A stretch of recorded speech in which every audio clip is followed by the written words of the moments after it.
স্বামী মারা যাওয়ার 2 মাসের মাথায় কোনো উপায় না পেয়ে 4 বছরের ছোট্ট মেয়েটাকে নিয়ে ছোট ভাইয়ের বাসায় উঠেছিলাম। সেই দিন বুঝতে না পারলেও আন্দাজ করতে পেরেছিলাম আমার এই আগমনে আমার ভাই ও ভাইয়ের বউ কেউ খুশি হয়নি।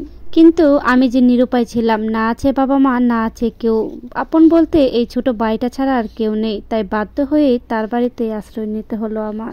ছোট ভাইয়ের বাসায় উঠেছি সপ্তাহখানেক হলো। খেয়াল করে দেখলাম ছোট ভাই আগের মতো আর আমাকে আপু আপু বলে ডাকে না, আমার সাথে নরম সুরে কথাও বলে না। এমনকি ছোট ভাইয়ের বউটাও বাড়ির সব কাজ থেকে নিজেকে সরিয়ে নিয়েছে, আমার উপর সবটা ছেড়ে দিয়েছে। বুঝতে পারলাম আমার আপন ছোট ভাই হলেও আমার তার বাড়িতে এভাবে আসাটা ঠিক হয়নি। তারা কেউই মোটেই খুশি হতে পারেনি। সব বুঝতে পারা সত্ত্বেও ঘরের সব কাজ করে মেয়েটাকে নিয়ে ঘরের একটা কোনায় পড়ে থাকতাম, কারণ আমার যে আর যাবার কোনো জায়গা নেই। এই ছোট্ট মেয়েটাকে নিয়ে কোথায় বা যাবো আমি, তাই মুখ বুজেই পড়ে রইলাম।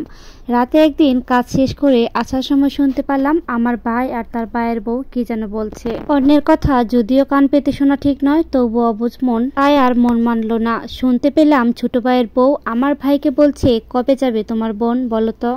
কবে থেকে তোমার বোন এ বাড়িতে এসেছে? তোমার জন্য এ বাড়িতে থাকতেও অস্বস্তি লাগছে। এ কথা শুনে আমার ভাই বলছে, আসতে বলো, আপু শুনতে পাবে। আমারও কি ভালো লাগছে বলো? কিছু করতে গেলে, কোথায় যেতে গেলে তার কৈফিয়ত দিতে হয়, তাকে বলতে হয়। আমি আর সইতে পারছি না, আমি কিছু বলতেও পারছি না। এভাবে তো কিছু বলা যায় না। যাই হোক, কথাগুলো শুনে আমি ঘরে এসে চোখের পানি ফেললে মেয়েটাকে বুকে নিয়ে ঘুমিয়ে পড়লাম। পরের দিন সকালে উঠে ঠিক আগের মতোই কাজ করা শুরু করলাম। কাজ করার এক পর্যায়ে শুনতে পেলাম আমার ভাইয়ের বউ কার সাথে জানি চেঁচামেচি করছে। দৌড়ে গিয়ে দেখি সে আমার ছোট মেয়েটাকে ধমকাচ্ছে।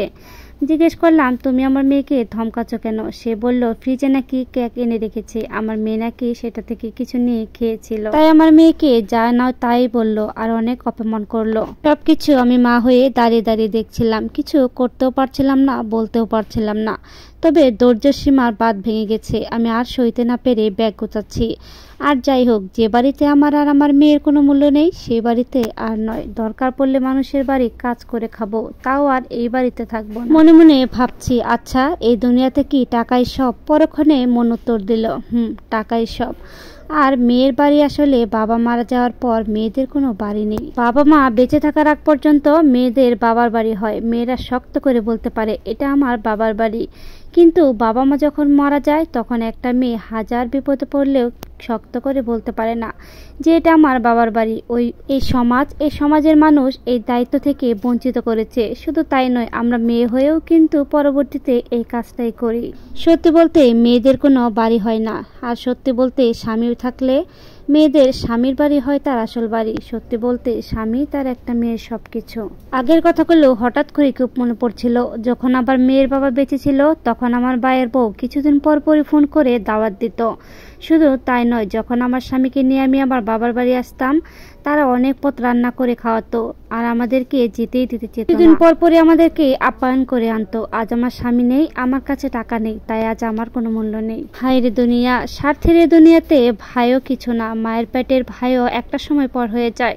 তারাও বোনের কষ্ট বুঝতে পারে না। তবে কি জানেন, একটা ভাই যদি কখনো বিপদে পড়ে, বোন যেমনই থাকুক, যে অবস্থায় থাকুক, ভাইয়ের কষ্ট তারা কখনোই দেখতে পারে না। আমাদের সমাজে এরকম অনেক রয়েছে যারা ভাইয়ের কষ্টে বোন কখনোই চুপ করে থাকতে পারে না। কিন্তু বোনের বিপদে অনেক ভাই আছে যারা এগিয়ে আসে না, শুধু দূর থেকেই চেয়ে চেয়ে দেখে। হায়রে আমাদের সমাজ, হায়রে আমাদের সমাজের কঠিন এই ব্যবস্থা। নিষ্ঠুর হলেও আমরা মানতে বাধ্য, কারণ আমরা মেয়ে। এই গল্পটার সাথে আমার জীবনের কোনো মিল নেই। এটা একটা আপুর গল্প ছিল। একটা আপুর জীবনে ঘটে যাওয়া কাহিনী আপনাদের সাথে শেয়ার করলাম।